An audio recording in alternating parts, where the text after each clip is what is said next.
तो जी सर, सबसे पहले आज का जो ज्वाइनिंग प्रोग्राम को लेकर के आज कितना ज्वाइन हुआ है, आज का जो मास ज्वाइनिंग प्रोग्राम को लेकर के जरा हमें विस्तार से आज यहाँ पे ऐसे तो 2700 के करीब लोग यहाँ पे शरीक हुए, लेकिन all head of the family है।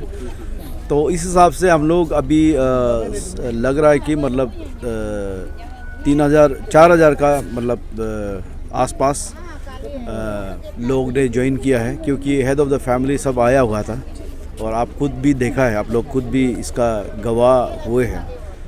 तो हमारा जितना भी एनपीपी जो हमारा एरिया में जो एनपीपी था, जो हमारे साथ जुड़ गए हैं, पिछले साल जो एनपीपी को वोट दिया है, वो लोग सारा यहाँ पे बीजेपी में आज हमारे साथ ज्वाइन किया है।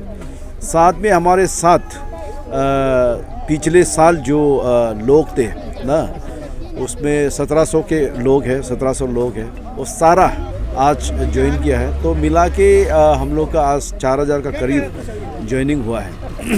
तो ये अभी हमारा लोगों का जो उत्साह, जो सपोर्ट, उसको देखते हुए मेरा मनोबल बहुत ऊंचा हुआ है, बहुत बड़ा है।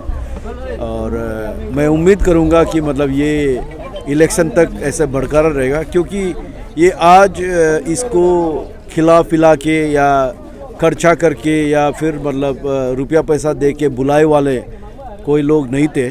सब लोग हमारा एकदम ऑर्गेनिक हमारा सपोर्टर था। जी सर, ये बीजेपी टिकट को लेकर ही होगा सवाल जो है, क्योंकि आपका जो जितना भी दावेदार है, कंटेंडर है, से फॉर एग्जांपल आसी कुबेदोनी बोलने से भी आपका साथ ही साथ लोम्पाक पाक्सो और आप यू योरसेल्फ, साथ ही साथ sitting MLA, they all are campaigning under BJP banner, BJP ticket का ही और बीजेपी का बैनर का अंदर में कैंपेनिंग कर रहा है। तो सवाल ये है कि अगर इनकेस आपको टिकट नहीं भी मिलता है तो क्या आप स्टैंड रहेगा? ये डिसीजन मैं मेरा जो बीजेपी में ज्वाइन करने का कारण, बीजेपी को मैं मानता हूँ, और पेमा खांडू का लीडरशिप और बियोराम बागे का लीडरशिप, हमारा किरण रिजिजू, चावनामैन जी का लीडरशिप, उन लोगों का लीडरशिप का आगे मैं कुछ नहीं बोल सकता। वो लोग जो डिसीजन देगा वही होगा।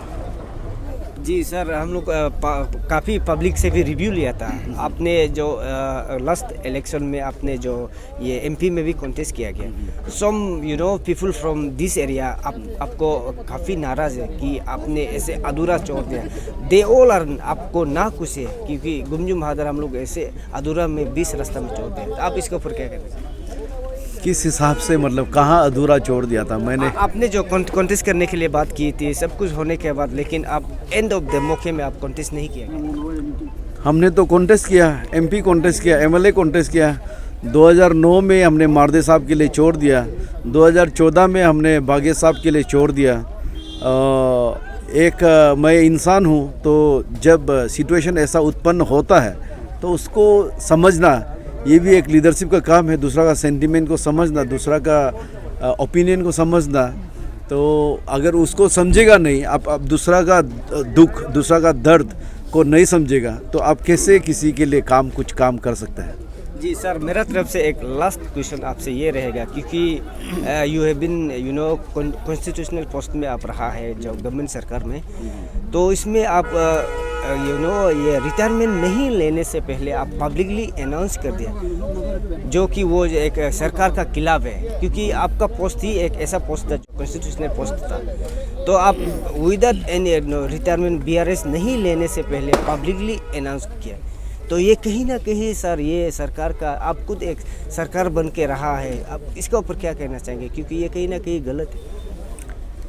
ऐसा हुआ, लोगों ने प्रोग्राम ऑर्गेनाइज किया और वहाँ मुझे एक गेस्ट के तौर पे बुला के पूछा गया कि क्या आपका इसमें इंटरेस्ट है। अब मैंने बोला हाँ, मेरा कमिश्नर का पोस्ट जो है 2024 का जनवरी में ख़त्म हो रहा है। उसके बाद मैं सोचूंगा, उसके बाद मैं कॉन्टेस्ट करूंगा। अगर कॉन्टेस्ट करने का सिचुएशन होगा कॉन्टेस्ट करूंगा।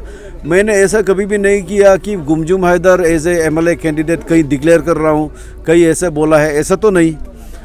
मुझे बुलाया गया और पूछा गया और मेरा इंटरेस्ट, मेरा राय, इसलिए मैं बोला कि हाँ मैं करना चाहता हूँ। अगर मेरा टेन्योर ख़त्म हो जाएगा यहाँ पे होके मैं कोई पॉलिटिकल पार्टी ज्वाइन नहीं कर सकता, इसलिए ये टेन्योर ख़त्म होने के साथ मैं डिक्लेयर करूँगा, मैं कॉन्टेस्ट करूँगा, ऐसा मैंने बोला था।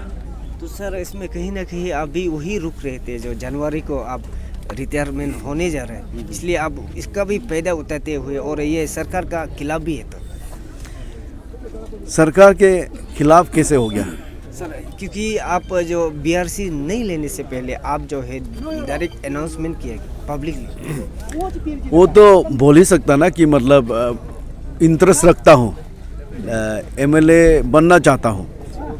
अगर क्योंकि ये तो परमानेंट पोजीशन भी नहीं, 3 साल के लिए कार्यरत था, तो 3 साल के बाद और लोगों ने पूछा कि 3 साल के बाद अगर यहाँ से आप रिटायरमेंट कर गए तो करेंगे क्या।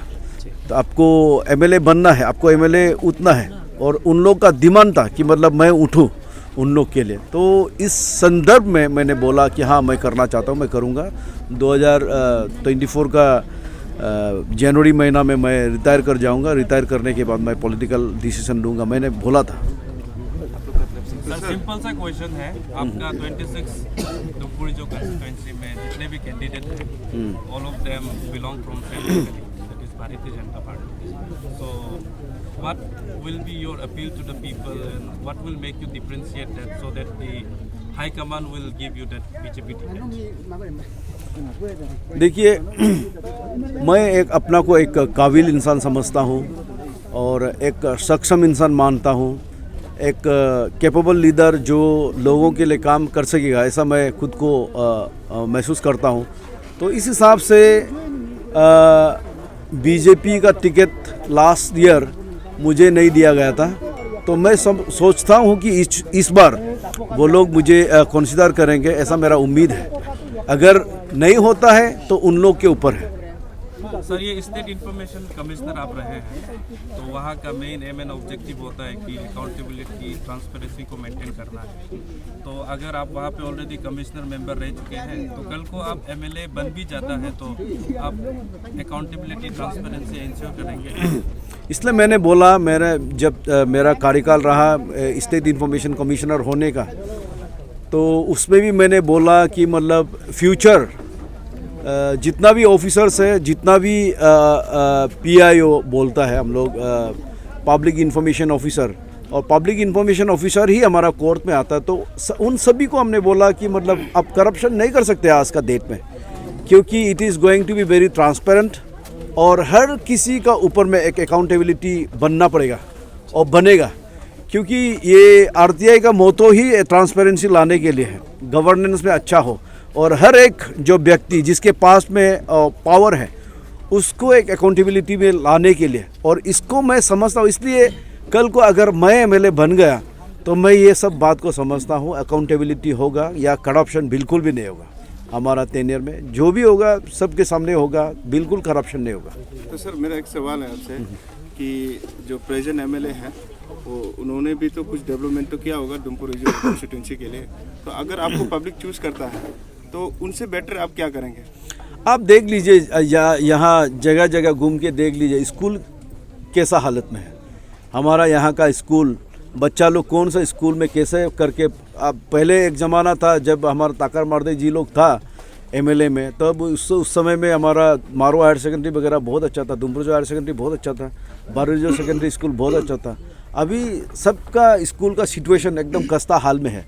और मैं जिस स्कूल में पढ़ा, पानीमुरी जो इंटर विलेज स्कूल था जहाँ मैं पढ़ा, तो वो उसका भी ये जो वो स्कूल भी क्लोज डाउन हो गया है। और हमारे समय में और एक स्कूल IB स्कूल था, वो वहाँ पे ब्याक रिजो में, तो वो स्कूल भी क्लोज डाउन हो गया। तो कुछ स्कूल को हम आगे बढ़ाना चाहता है और अच्छा करना चाहता है, और सब बच्चों के लिए हॉस्टल वगैरह इस्टेब्लिश कर देना चाहता है। और जो हेल्थ सेक्टर में बहुत ख़राब मतलब हालत में है, यहाँ आप बस्ती बस्ती में देखेंगे तो एक नर्स नहीं दिखेगा। तो इसलिए ये सब चीज़ को ठीक करना है। और यूथ को एक काउंसलिंग प्रोग्राम यहाँ पे होता नहीं है। हमारा यूथ दुमपुरिजो का यूथ, और यहाँ पे बहुत ज़्यादा काबिल यूथ्स है जो पढ़े लिखे बहुत है, उन लोग को कोई मतलब काउंसलिंग नहीं है, कुछ नहीं है। इन लोग के लिए मैं काउंसलिंग सेंटर हमेशा, और मैं खुद काउंसलिंग करूँगा। और जितना जितना हमारे साथ में लड़का लोग रहा है, वो अभी आपने देखा होगा कि बहुत सारा बाहर से भी लड़का, असम से भी लड़का आके मुझे सपोर्ट करने के लिए आया है। उन सबको देखते हुए जो मेरा काउंसलिंग, और वो आगे बढ़ा भी है, और बहुत लड़का लोग जो हमसे इंटरेक्ट किया है वो आगे बढ़ा भी है। जो ख़राब रास्ता में जाना था वो भी ख़राब रास्ता छोड़ के अच्छा रास्ता में आया है।